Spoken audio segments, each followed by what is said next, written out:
Quand on fait venir cette exposition-là, ben, ça arrive, il y a des vitrines qui arrivent, il y a des panneaux qui arrivent, il y a des objets qui arrivent, ça nous prend un débarcadère. Alors, ça, c'est notre débarcadère, et cet espace-ci, c'est un sas. Parce que, normalement, on met toujours les choses en quarantaine, pas amener de bébites ou amener de moisissures, quoi que ce soit. On inspecte la marchandise, les produits, puis on se sert aussi de cet espace-là comme atelier. Admettons qu'on doit faire de la restauration de maquettes, prendre des photos, emballer des objets, parce qu'on prête souvent des objets à d'autres musées.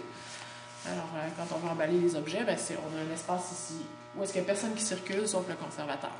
Ça, c'est les Mobilex. Ça nous permet, ça a été fabriqué, ceux-là ont été fabriqués par Montel à Montmagny. Et puis, je pense que c'est en 1975. Le musée maritime était parmi les premiers musées à avoir des systèmes de Mobilex et des porte-tableaux. Là, les porte-tableaux. Donc, toutes les étagères sont collées ensemble, alors ça prend pas beaucoup de place pour la circulation. On a juste besoin d'avoir une largeur d'allée pour 1, 2, 3, 4, 5, 6 étagères. Alors, ce qu'on fait ici, c'est que on tourne la manivelle ici, quand on veut circuler entre deux autres allées. Et puis après ça, on peut entrer là-dedans. À l'origine, je vais aller vous montrer tout à l'heure comment on a entreposé les maquettes. Mais je vais vous montrer où est-ce qu'elles étaient entreposées avant. Elles étaient entreposées sur ces étagères-ci. Okay? Et sur une étagère comme ça, il pouvait y avoir 12 à 15 maquettes. Et elles étaient aménagées sur la longueur comme ça. Donc, 2 à 3 rangées. Alors, pour aller chercher celle qui était derrière, là, je vais vous dire qu'on se censurait et qu'on ne l'utilisait pas beaucoup, cette maquette-là. C'est qu'on améliore le système de ventilation, humidification et climatisation.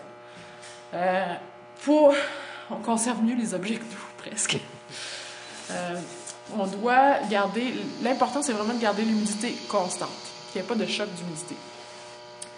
Évidemment, on ne peut pas garder un bâtiment comme si à 20 degrés Celsius pendant l'hiver. Ça n'a aucun bon sens. Un musée comme nous, avec les budgets qu'on a, c'est pas possible de le faire. Donc, il y a certaines techniques qui sont utilisées par plusieurs musées qui n'ont pas des très gros budgets pour le fonctionnement. Ce qu'on fait, c'est qu'on garde la température et l'humidité constante, même si c'est à 14 degrés, avec l'humidité constante l'hiver. Entre les saisons, c'est qu'on va avoir une courbe très douce pour changer la température et changer l'humidité.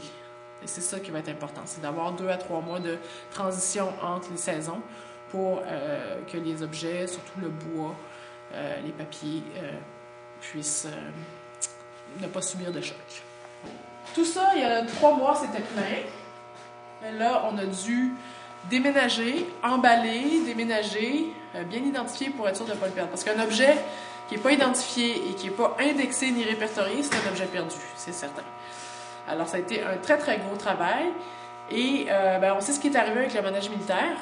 Ça passait en feu avec ce qui s'est passé au musée en 84. On ne voulait pas prendre le risque de laisser des objets dans le musée pendant les travaux.